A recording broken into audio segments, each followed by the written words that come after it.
பல்லாவரம் அருகே காதலித்த வீட்டுக்கு சென்று தாய் கண் முன்னே காதலியை கத்தியால் வெட்டியதோடு தன்னை தானே கழுத்தை எரித்துக் கொண்டு ராஜீவ்காந்தி மருத்துவமனையில் தீவிர சிகிச்சை பிரிவில் காதலன் அனுமதிக்கப்பட்டுள்ளார்.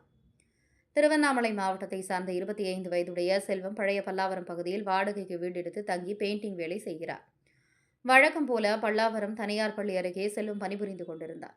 அப்போது தனியார் பள்ளியில் பயிலும் 9ஆம் வகுப்பு மாணவியின் பின்னால் சென்றதாக கூறப்படுகிறது. தொடர்ந்து அந்த பெண்ணை காதலிக்குமாறு தொந்தரவு செய்தார்.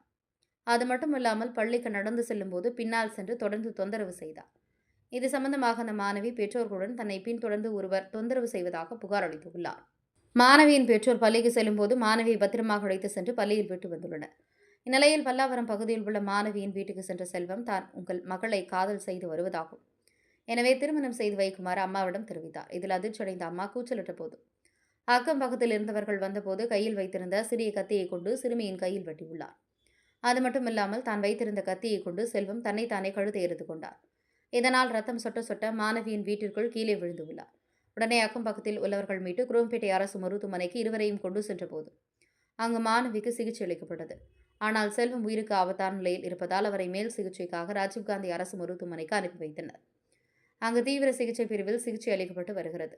தகவல் அறிந்த பல்லாவரம் போலீசார் செல்வம் மீது போக்சோ வழக்கு உட்பட 5 வழக்குகள் பதிவு செய்து விசாரணை மேற்கொண்டு வருகின்றனர். பல்லாவரம் செய்திகளுக்காக எஸ். பிரபு.